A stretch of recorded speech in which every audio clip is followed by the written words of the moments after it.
Kahit wala pang hawak na sworn statement ni dating Congressman Zaldico, gumugulong na ang motu proprio investigation ng Ombudsman sa mga binanggit ni Ko sa kanyang serye ng mga video sa social media.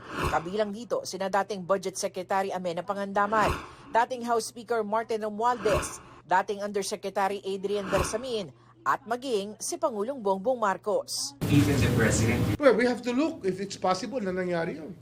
It's something that we have to look at. Kasi logical flow lahat yan eh.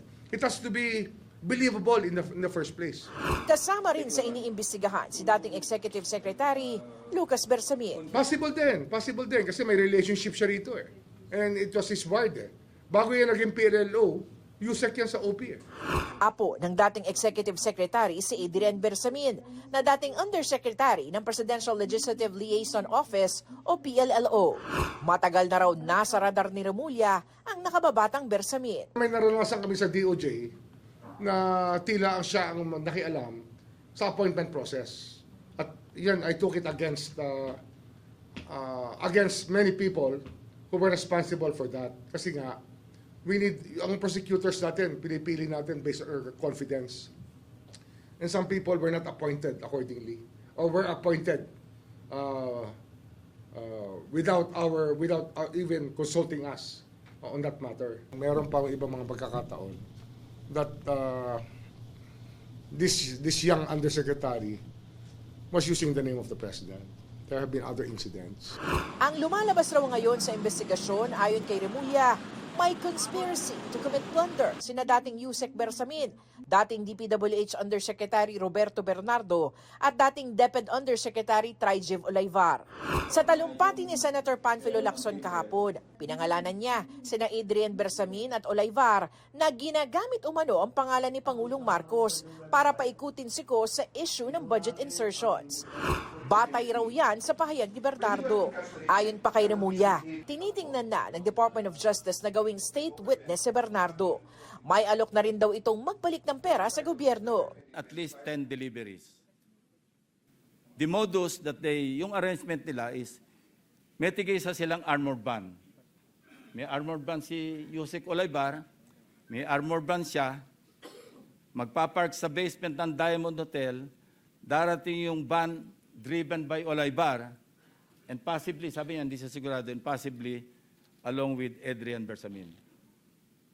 Bakante yung armored van, ipapark, idadrive yung isang van na puno ng pera. Ranging from 800 million hanggang 2 billion. Bersamin, Olayvar, and Bernardo were working together in practically laundering money. In the narration of Bernardo, that's money laundering already. That's already a major offense that was being committed. Kasi nga, nakasakay na sa armored van yung pera sa kanyang narration, di ba? At inililipat sa kabilang armored van, o nagpapalit sila ng armored van, they drive off with the van with the money. Iniiwan naman yung isa naman para punuin ulit ng pera. Nakakapangilabot yung ganitong mga kwento. Pero there must be veracity in it. No? Baka may katotohanan yan. I think it's believable. Pero siyempre, we will also look at the other evidence available. Plunder yan eh. Kasi, ano yan eh, nagkasundo kayo na kunin tong perang to na hindi naman sa kanila eh. They don't have a right to that money. Anong kinalaman nila sa pera yun? Ba't hawak nila? Sinisikap naming makuha ang panig ng mga nabanggit ni Remulla. Ipinagtanggol naman ni dating Executive Secretary Bersamin ang kanyang apo. You cannot expect him to do anything na hindi utugma sa nakakataas sa kanya. If Lacson has the evidence, so when we will respect his declaration there. Pero sa tingin ko lang, batay lang sa mga kwento ni Zaldico at saka ni Bernardo, hindi ko naman pwedeng sabihin na naniniwala ko agad. Alam mo, naging judge at abogado ako ng matagal. Itong mga bagay nito, yung mga paratang na ganito, should ultimately be established in court. Nang tanungin kung handa bang humarap sa isang formal na investigasyon si dating E.S. Bersamin para linisin ang kanyang pangalan, anya bukas siyang harapin ang anumang kasong isasampa laban sa kanya sa korte. Pero hindi na raw kailangang sa Senado pa siya humarap. I stand by my integrity. About 2 months ago, naglabas na ako ng statement. Wala akong kinalaman kay Mr. Bernardo at saka kay Reggie Bulaybar. Kung meron pang mga tao na gusto akong i-implicate dyan, itigil nyo na yan, i-demanda nyo na lang ako para sagutin ko ng tama. Itinanggi rin ni Bersamin ang alegasyon kaugnay sa budget insertion. Yung Office of the Executive Secretary does not have anything to do with insertions or budget. Our own budget, yun ang sinusubmit namin. Pero yung makikialam kami sa budget ng ibang agency, hindi namin ginagawa yan. Hindi namin kasama sa aming trabaho yan. Dagdag pa ni Bersamin, hindi siya nag-resign. Taliwas sa anunsyo ng Presidential Communications Office noong Lunes na ginawa raw yun ni Bersamin dahil sa delikadesa. Kwento ni Bersamin, isang malapit daw niyang kaibigan na hindi na niya pinangalanan ang tumawag sa kanya. Somebody called me up to tell me na I am to leave as Executive Secretary. Exit na ako. Walang problema yan. I will accept that because I'm only serving at the pleasure of the President. Ang akin lang is when they make an announcement about my personal, did I resign or not, they should have consulted me first. Courtesy yan, di ba? Huwag naman yung i-announce na lang nila, you are the last to be told.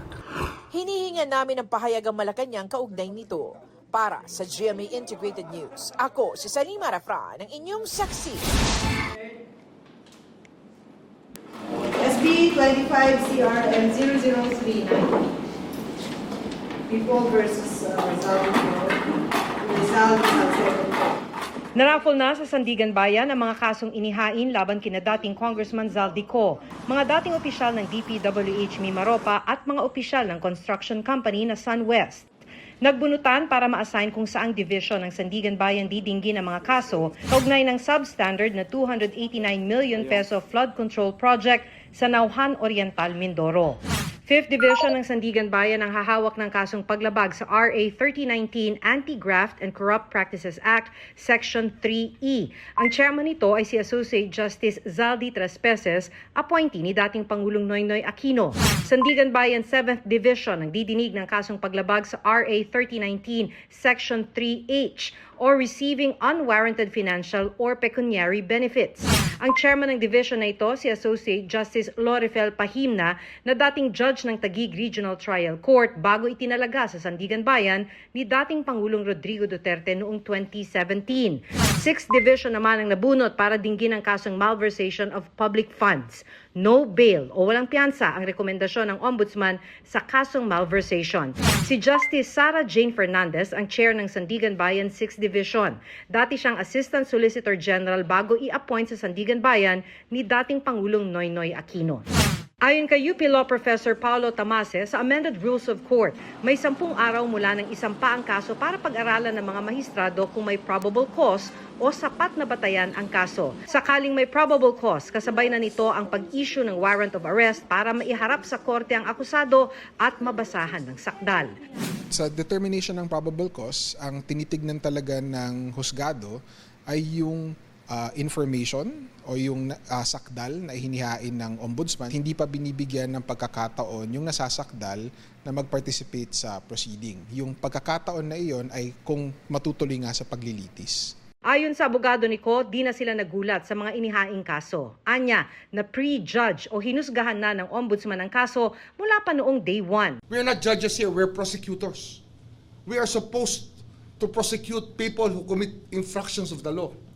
So he can eat his words because we will not change our stance that he should be prosecuted for the crimes alleged in the information filed before Sandigan Bayan. Ayon sa ombudsman, nananatili pa rin ang alok na proteksyon kay Ko para bumalik siya sa bansa. Kung meron siya ibang kinatatakutan, sabihin niya. Pero tutulungan namin siya. We do not want anybody to be gone. Siyempre sa amin, ibibintang niya kung may nangyari.